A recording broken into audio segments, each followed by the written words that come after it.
Bismillahirrahmanirrahim. Assalamualaikum warahmatullahi wabarakatuh. Alhamdulillah, alhamdulillahirabbil alamin. Assalatu wassalamu ala asrafil anbiya'i wal mursalin wa ala alihi washabihi ajmain. Amma ba'du. Yang saya hormati Dr. Hajah Maimunah MAG selaku dosen pengampu di dalam bidang studi fikih ibadah.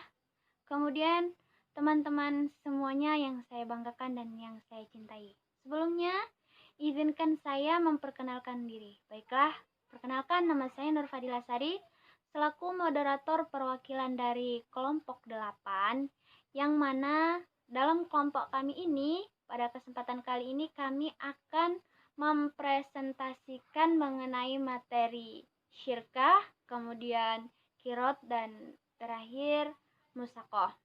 Baiklah, untuk mempersingkat waktu, marilah kita simak bersama-sama kita menyebutnya penjabaran, atau mungkin bisa kita simak juga, bisa kita saksikan bersama nanti penjelasan mengenai materi syirkah yang akan disampaikan oleh rekan kami Nur Fitrian. Selamat menyaksikan. Bismillahirrahmanirrahim. Assalamualaikum warahmatullahi wabarakatuh. Nama saya Nur Fitrian dari kelompok 8. Di sini saya adalah pemateri pertama yang akan menjelaskan tentang syirkah. Syirkah dalam bahasa Arab berasal dari kata syirka yasruku yang artinya bersepakat atau bersyarikat. Sedangkan menurut ahli bahasa Arab, syirkah merupakan mencampurkan dua bagian atau lebih sehingga tidak boleh dibedakan. Lalu, apakah pengertian syirkah? Setelah pengertian syirkah, syirkah adalah suatu akad kerjasama antara dua orang atau lebih dalam berusaha atau berdagang dengan memberikan dana dan bersepakat bahwa keuntungan dan kerugiannya akan ditanggung bersama. Jadi, kalau di kita gini, misalkan ada dua orang pedagang di mana mereka ingin mendirikan usaha atau dagangan lah gitu ya, semacamnya. Mereka itu bersepakat, kayak misalkan si A ngasih dana segini, si B ngasih dana segini. Nah, mereka itu berdua bikin usaha, bisa aja dari 3 orang atau lebih, bisa aja.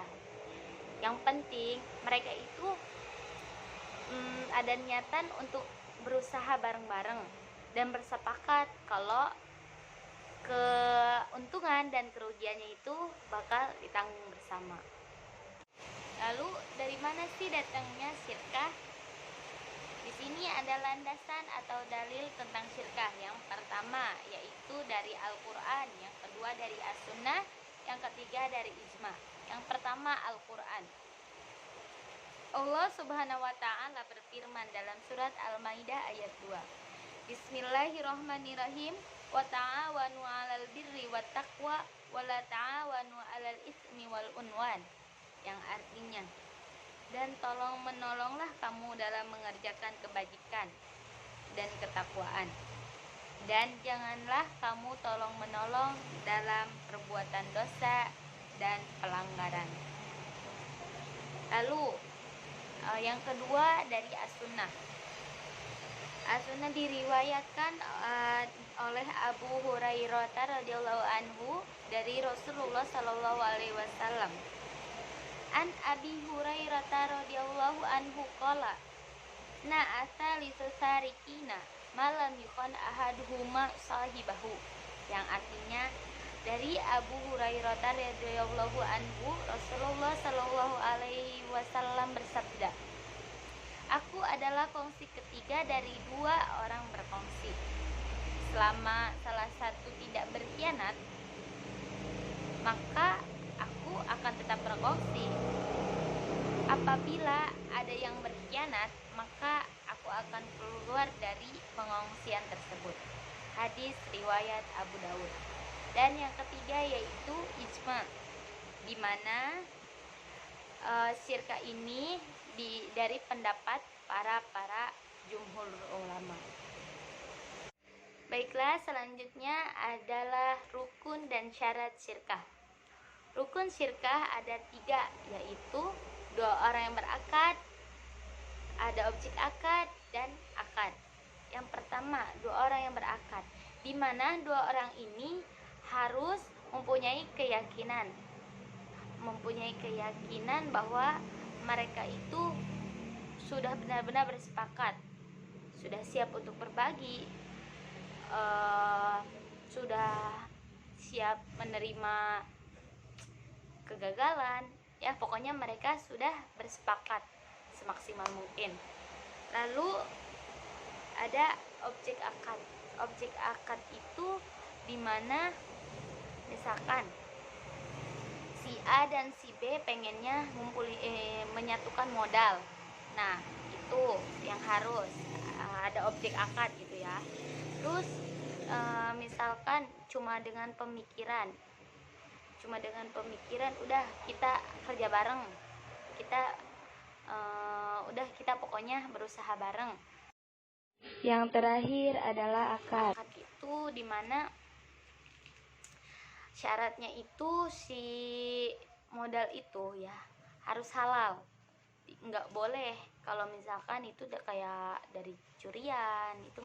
Nah, sekarang yaitu syarat syirkah. Syarat syirkah ada 3. Yang pertama yaitu lafaz. Apa sih yang dimaksud lafaz di sini? Lafaz di sini semisalkan ada 2 orang pedagang, si A sama si B. Si A ngomong gini, dia izin ke si B. Besok lusa saya akan mendagangkan dagangan ini. Nah, jika si B itu menyepakati, maka ini sudah menjadi syarat lafaz. Yang kedua yaitu berakal, balik, dan merdeka. Yang ketiga modal seperti uang, emas. Baiklah, yang selanjutnya adalah macam-macam syirkah. Syirkah terbagi menjadi 4 macam, yaitu yang pertama syirkah inan, yang kedua syirkah abdan, yang ketiga syirkah wujud, dan keempat syirkah mufawadah. Yang pertama syirkah inan. Syirkah inan adalah bentuk ikatan kerjasama antar 2 orang atau lebih dalam kerja dan modal, baik bersama-sama maupun menunjuk salah satunya saja. Contohnya, nih, misalkan ada 2 orang yang bersahabat, lalu mereka itu ingin mendirikan sebuah usaha, misalkan toko baju. Masing-masing memberikan modal uang dengan jumlah yang sama, lalu keuntungan dan kerugiannya dibagi sama. Lalu yang kedua syirkah abdan.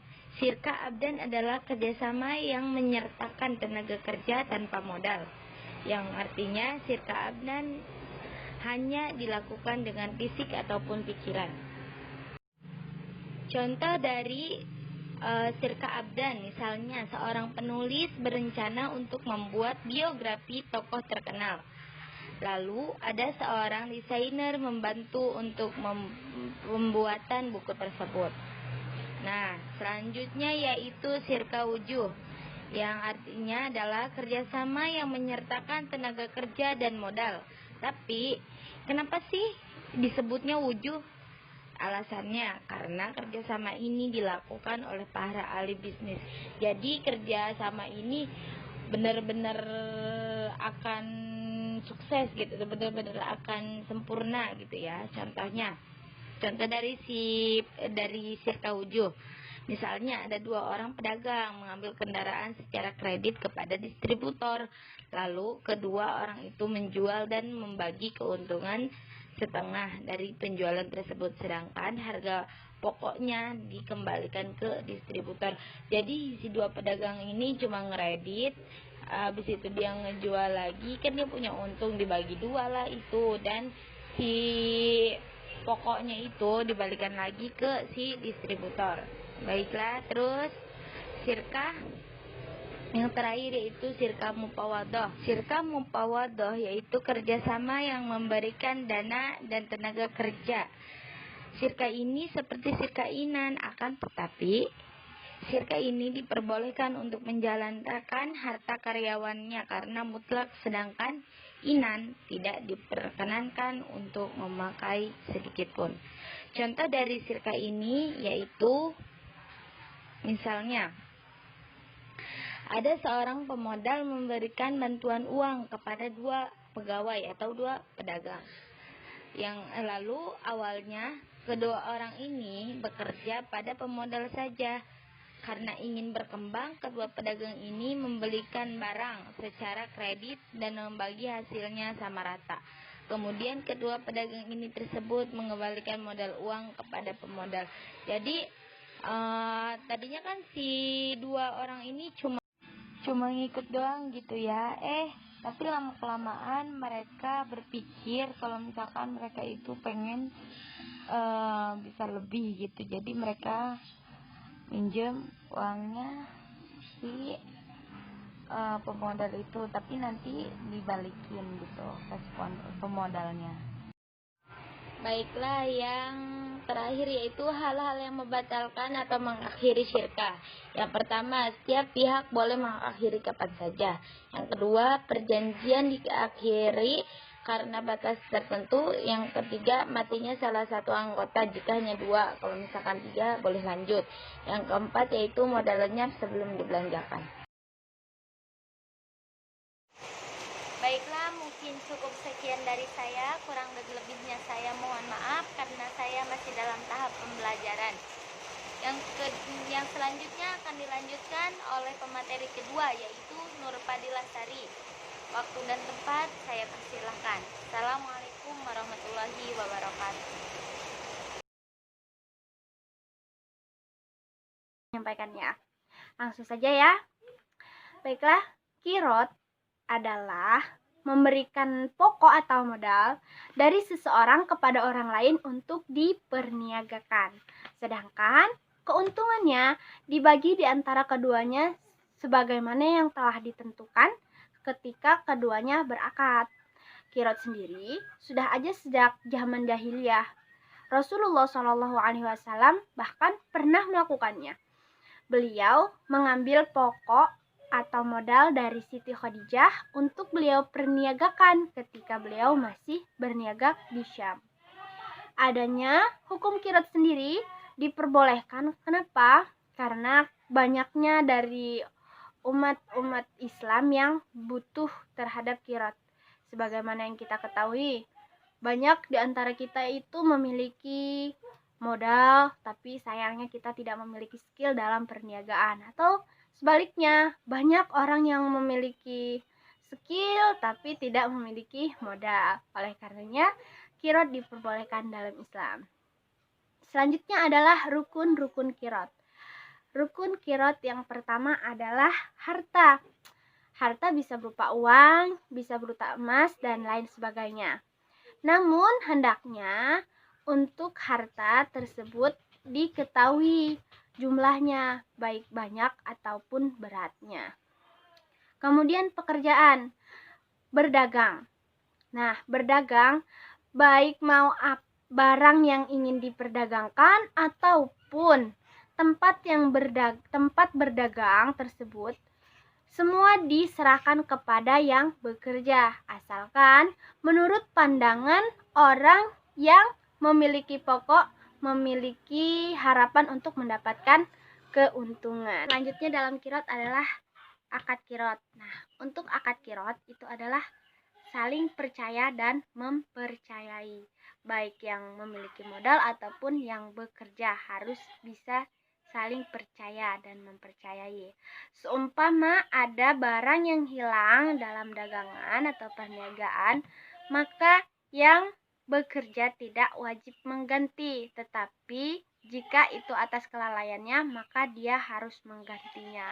Apabila barangnya itu hilang atas kelalaian si pekerja, maka dia disuruh mengganti. Dia harus mengganti. Selanjutnya adalah poin terakhir dalam presentasi kirot, yaitu mengenai kerugian. Nah, untuk kerugian itu hendaklah ditutup dari uang keuntungan. seumpama dari keuntungan itu masih belum bisa menutup kerugian, maka yang menanggung kerugian hendaklah dikembalikan kepada si pemilik modal, dan orang yang bekerja tidak memiliki kewajiban untuk menutup kerugian. Baiklah teman-temanku sekalian, mungkin hanya ini yang bisa saya sampaikan mengenai qiraat. Kurang lebihnya saya mohon maaf, kepada Allah saya mohon ampun. Dan selanjutnya mari kita simak bersama presentasi mengenai materi musyaqqah yang akan disampaikan oleh saudari kita Qoriatus Shalihat. Selamat menyaksikan. Bismillahirrahmanirrahim. Assalamualaikum warahmatullahi wabarakatuh. Saya Qoriatus Shalihat. Di sini saya akan menjelaskan tentang musyaqqah. Musyaqqah diambil dari kata al-shaqqah, yaitu pemilik kebun yang memberikan kebunnya kepada tukang kebun. Menurut terminologi, musyaqqah adalah akad untuk pemeliharaan tanaman dan yang lainnya dengan syarat-syarat tertentu.